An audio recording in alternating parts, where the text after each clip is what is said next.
Bonjour à toutes et tous et je suis ravi de vous retrouver pour cette nouvelle bonne pratique. Aujourd'hui, je voulais mener une réflexion sur le statut de manager parce qu'il ne suffit pas pour être crédible. C'est-à-dire que si on part du principe qu'on est manager, qu'on est le chef ou le président, et que parce qu'on a ce statut-là, les équipes vont exécuter ou les équipes vont faire ce qu'on leur demande, si on part de ce principe-là, on se trompe.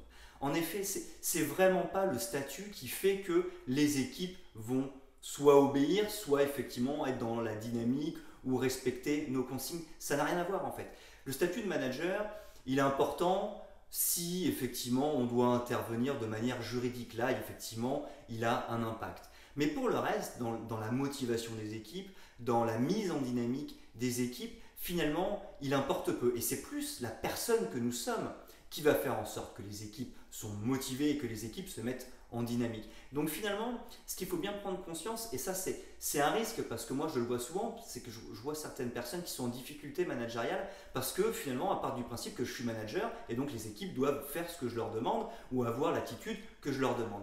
Malheureusement, non, ça ne fonctionne pas. Le statut de manager, il sert juste de manière juridique si on doit sanctionner ou si on doit par exemple valider une augmentation de salaire ou effectivement faire évoluer quelqu'un. Là effectivement c'est en notre pouvoir, mais c'est pas juste en disant je suis manager, je te demande ça, fais-le, que l'employé va le faire. Alors peut-être qu'il le fera quand même parce qu'il y a des risques de sanctions, mais il le fera peut-être pas très bien ou il aura peut-être pas très envie, donc il ira moins vite.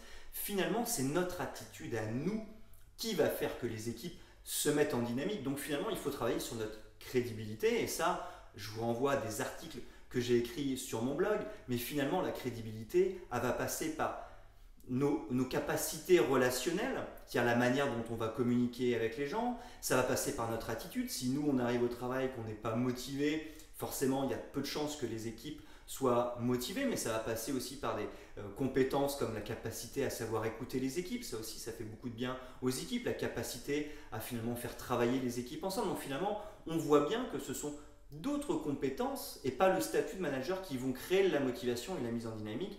Et puis vous le savez très bien, mais l'exemplarité est la meilleure des choses pour être crédible et avoir des équipes motivées et qui se mettent en dynamique. Voilà, aujourd'hui c'était un petit peu une réflexion que je menais, un point d'alerte. Finalement, il ne faut pas croire que parce qu'on est manager, ça y est, on décide et les gens exécutent. Pas du tout, ils feront bien ce qu'ils veulent, j'ai envie de dire. Nos équipes feront bien ce qu'elles veulent. Certes, elles feront peut-être semblant de faire les choses, mais finalement, si on n'est pas crédible, si on ne leur donne pas envie, elles auront des difficultés à se mettre en dynamique et à être motivées. Voilà, j'espère que cette réflexion du jour vous aura été utile et moi je vous donne rendez-vous dès demain pour une nouvelle bonne pratique.